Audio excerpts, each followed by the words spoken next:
Le journal des journaux, la revue du web. Le journal des journaux, la revue du web.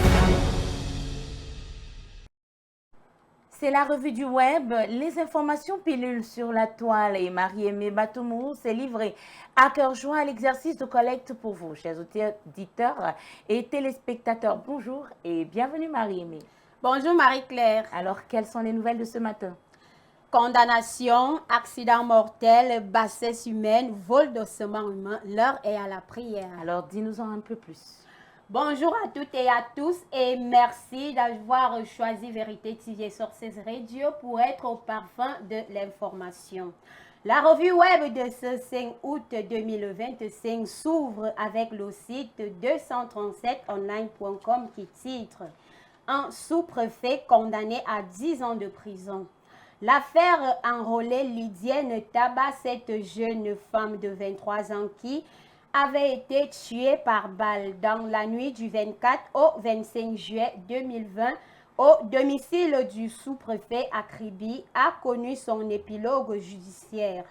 Celle que l'autorité Frank Eyono Ebanga avait déclarée morte à la suite d'une mauvaise manipulation de son arme avait été plutôt assassinée par son bourreau. Selon les résultats issus du nouvel examen de l'affaire, en la requalifiant, 5 années auront donc suffi pour que la justice soit rendue à cette dernière qui était aussi enceinte à l'époque. Frank Derlin et Yono Ebanga, au soir du 31 juillet 2025, s'en est tiré avec 10 ans de prison ferme et 45 millions de francs CFA d'amende, verdict rendu par la Cour d'appel du Sud. Le site Cameroun Web, quant à lui, revient ce matin sur l'accident mortel survenu au pont du Vouri samedi dernier aux environs de 6 heures. 2 automobilistes y sont impliqués. Un premier chauffeur conduisant un camion est descendu de son véhicule pour manœuvrer en vérifiant une panne. Au moment même, il a été violemment percuté par un automobiliste qui roulait à vive allure. Certainement, ils comprendront que la route ne tue pas, mais c'est nous qui tuons à cause de notre maladresse. Le site lebled.parle.com, lui, conjure les démons ce matin avec ce titre. Après le scandale, le patron de la police conduit ses troupes à l'église. Après donc la douche née d'un récent scandale qui a secoué les rangs des forces de l'ordre, le délégué général de la Sûreté nationale, Martin Bagangele, a posé un acte symbolique en invitant les hauts gradés de la police à l'église dimanche dernier. Cette démarche intervient après la suspension de 3 fonctionnaires de police, parmi lesquels figure le commissaire divisionnaire Josué Osono, pour une scène obscène tournée et filmée dans son bureau.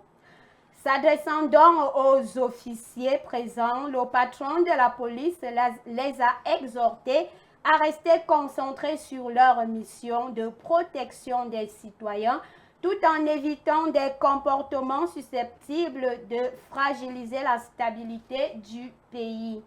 Cameroun Actuel, pour sa part, déplore la bassesse humaine en parlant des 2 bacheliers, Jaurès 21 ans et Minette Manuela 18 ans, retrouvés inconscients dans une chambre à coucher à Tergal, arrondissement de Yaoundé 3e. Ces tourtereaux ont dû frôler la mort mardi dernier 29 juillet à cause de l'épuisement sexuel. Retrouvés inconscients et manifestement affaiblis dans la chambre du garçon qui vit chez sa tante, puisse l'acte leur apprendre à fuir l'impudicité. Refermons cette revue web avec Cameroun Actuel qui parle de la localité de Santa, le nord-ouest anglophone du Cameroun. Là-bas, un jeune a été arrêté pour vol d'ossements humains destinée à la fabrication d'une drogue hallucinogène. Il s'agit donc du nommé Mbou Teforlak, âgé de 25 ans et originaire du village Aoun.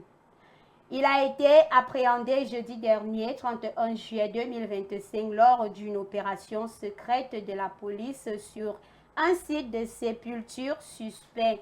Il a été surpris en train de déterrer un corps. Son complice a réussi à prendre la fuite. Mbou a fléchi en avouant lors de son interrogatoire qu'il fait partie d'un réseau plus vaste dans le trafic des restes humains. Mesdames et messieurs, ce fut un plaisir.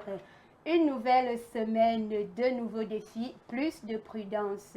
Restez avec Marie-Claire pour la suite du journal. Marie-Claire, c'est tout pour ce matin. Merci infiniment Marie-Aimée pour toutes ces nouvelles.